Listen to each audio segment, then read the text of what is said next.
I don't know, Jeff, has it? I must have missed that.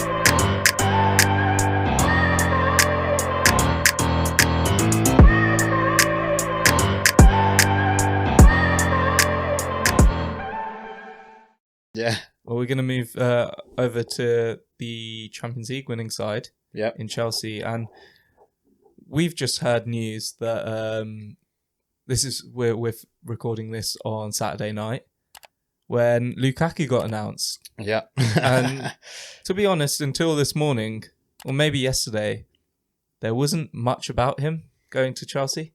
No, I'd kind of heard like rumblings. Yeah. But it didn't seem anything concrete to kind of be announced at this rate. You'd expect, probably another week or so, maybe some news saying, oh, he's having a medical, he's flown over to have a talk with the management and stuff like that. But this seemed very kind of a snap decision, sign him up. I mean, obviously there was those earlier kind of rumours for Chelsea with Haaland as well, which would have also probably cost bank at the same scale that Lukaku has. But for me, Lukaku is a very funny signing, because I always find it very funny when a team sell a player and then bring him back, which sounds to be both like financial mismanagement and player mismanagement. Yep. The other one that comes to mind is Paul Pogba at Man United. There's Pogba, there's Salah. Yeah. He went back to Chelsea. Was it Salah that went back to Chelsea?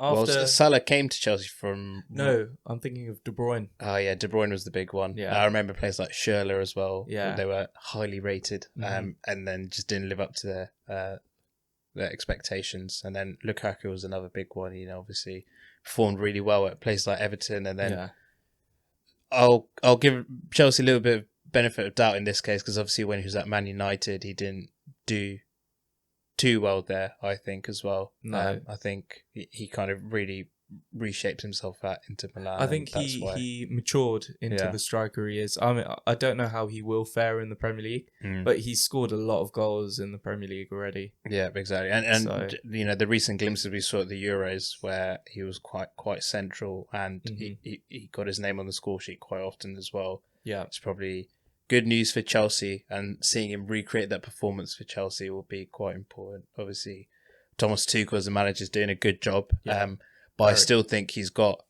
a bit of attention to put on last year's signings, who have started to come to the fore a bit more, but not to the level you'd expect from the anticipation they had when they were signed, especially with Werner in my case. Yeah, which leads on to something else we'll touch on. Well, that's your shout, but I think they do kind of have a void in that centre forward spot with Lukaku.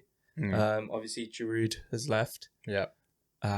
But I think the way they've played over the last year, I don't know if they actually need a target sort of pivotal centre forward player. Sure. They're very fast on the counter. You have players like Kante running from the box, from his own box to the other end to try and score a counter-attacking goal in the 90th minute. I don't know if a Lukaku would suit their style of play, but I'm sure Tuchel knows what he's doing. Yeah. And he's signed a player that he needs. And there'll definitely be a bit of catering and tailoring to how the team plays to make sure Lukaku fits in, because otherwise that is living up to Chelsea's player mismanagement brand. Yep. Yeah.